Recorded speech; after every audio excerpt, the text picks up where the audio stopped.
Price lord. Good morning. ಕರ್ತನು ಒಳ್ಳೆಯವರು, ಒಳ್ಳೆಯ ಕಾರ್ಯಗಳನ್ನು ಮಾಡುವ ದೇವರು. ನಿನ್ನಿಂದ ಎಲ್ಲ ಸಾಧ್ಯ ಎಲ್ ಶಡಾಯ್, ನಿನ್ನಿಂದ ಎಲ್ಲ ಸಾಧ್ಯ L Shaddai, L Shaddai, L Shaddai, ನೀ ಸರ್ವವಲ್ಲಭನೇ. ಎಲ್ ಶಡಾಯ್, ಎಲ್ ಶಡಾಯ್, ನೀ ಸರ್ವವಲ್ಲಭನೇ. ಅವರಿಂದ ಎಲ್ಲವೂ ಸಾಧ್ಯ, ಅವರಿಗೆ ಅಸಾಧ್ಯವಾದದ್ದು ಒಂದು ಇಲ್ಲ. ಅವರು ಎಲ್ಲವನ್ನ ಕೈಗೂಡಿಸುವಂತೆ ಮಾಡುವ ದೇವರಾಗಿದ್ದಾರೆ.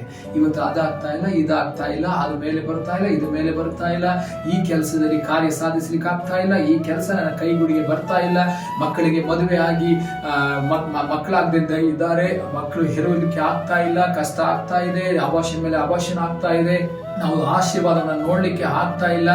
ಇದೆಲ್ಲ ಲೈನಾಗಿ ಹೇಳ್ಕೊಂಡು ಬರ್ತಾ ಇದ್ದೀರಿ. ಇದೇ ನಿಮ್ಮ ಜೀವಿತದಲ್ಲಿ ಕೊರಗಾಗಿ ಕಾಣಲ್ಪಡ್ತಾ ಇದೆ. ದಿನೇ ದಿನೇ ಕೊರಗ್ತಾ ಇದ್ದೀರಿ.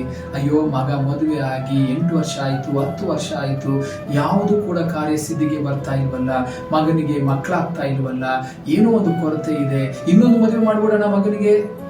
ಬೇಡ, ಈ ತಪ್ಪಾದ ಆಲೋಚನೆಗೆ ಹೋಗ್ಬೇಡ್ರಿ. ಕರ್ತನು ನಿಮ್ಮ ಸಂತತಿನ ಆಶೀರ್ವದಿಸ್ತಾರೆ. ಒಂದು ಹೆಣ್ಣು ಮಗುವಿಗೆ ದ್ರೋಹ ಮಾಡಲಿಕ್ಕೆ ಮನಸ್ಸು ಮಾಡಬೇಡ್ರಿ. ದಯಮಾಡಿ ಹೇಳ್ತೇನೆ, ದೇವ ಪ್ರಸನ್ನತೆಯಲ್ಲಿ ಇರ್ರಿ. ಇವತ್ತು ಬೆಳಗ್ಗೆ ನಿಮ್ಮೊಂದಿಗೆ ಕರ್ತನು ಮಾತನಾಡ್ತಾ ಇದ್ದಾರೆ, ನಿಮ್ಮ ಕುಟುಂಬದೊಂದಿಗೆ ಕರ್ತನು ಮಾತನಾಡ್ತಾ ಇದ್ದಾರೆ.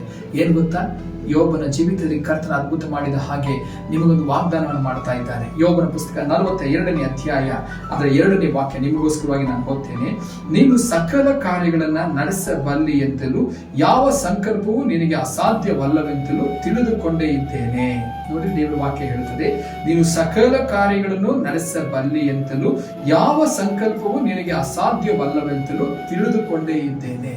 ದೇವರ ವಿಷಯದಲ್ಲಿ ಅವರಿಗೆ ಅಸಾಧ್ಯವಾದದ್ದು ಯಾವುದು ಇಲ್ಲ ಎಂಬುದಾಗಿ ನೀವು ತಿಳಿದಿರಬೇಕಾದ್ರೆ, ಎಲ್ಲೋ ಒಂದ್ ಕಡೆ ಸೈತಾನ್ ತರುವಂತಹ ಶೋಧನೆಯಲ್ಲಿ, ಎಲ್ಲೋ ಒಂದ್ ಕಡೆ ಜಯ ಸಿಗದೆ ಇರುವಂತಹ ಸಂದರ್ಭದಲ್ಲಿ ಯಾಕೆ ಸೋತು ಹೋಗಿ ನೀವು ಈ ವಿಷಯದಲ್ಲಿ ಯೋಚನೆ ಮಾಡಿ ನೀವು ಕರ್ತನನ್ನೇ ತಪ್ಪಾದ ರೀತಿಯಲ್ಲಿ ಯೋಚನೆ ಮಾಡುವ ರೀತಿಯಲ್ಲಿ ನಿಮ್ಮನ್ನೇ ನೀವು ಬಿಟ್ಟು ಬಿಡ್ತೀರಲ್ಲ. ಯೋಚನೆ ಮಾಡ್ರಿ. ಇಲ್ಲ ರೀ, ಕರ್ತನು ಎಂದಿಗೂ ನಮ್ಮನ್ನು ಅವಮಾನ ಪಡಿಸೋದೇ ಇಲ್ಲ. ಕರ್ತನು ಹೇಳ್ತಾ ಇದ್ದಾರೆ, 8 ವರ್ಷದಿಂದ ಮಕ್ಕಳಿಲ್ಲದವರಿಗೆ ಮಕ್ಕಳಾಗುವಂತೆ ಕರ್ತನ ಅನುಗ್ರಹ ಮಾಡ್ತಾ ಇದ್ದಾರೆ.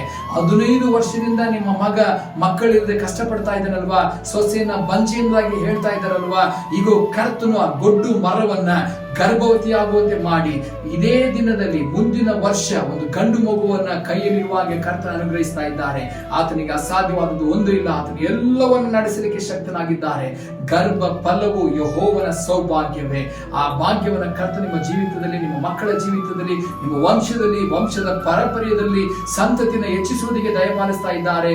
ಅದು ಮಾತ್ರವಲ್ಲ, ಕೆಲಸದಲ್ಲಿ ಉನ್ನತ ಸ್ಥಾನ, ವಿವಾಹವಾಗದವರಿಗೆ ವಿವಾಹ, ಎಲ್ಲವನ್ನ ಕೈಗೂಡಿ ಬರುವಂತೆ ಮಾಡ್ತಾ ಇದ್ದಾರೆ. ಎಲ್ಲದರಲ್ಲಿ ಯಶಸ್ಸನ್ನ ಕಾಣ್ತಾ ಇದ್ದೀರಿ. ಕರ್ತನು ನಿಮ್ಮನ್ನು ನಡೆಸಲಿ. God bless you. ಆಮೆನ್.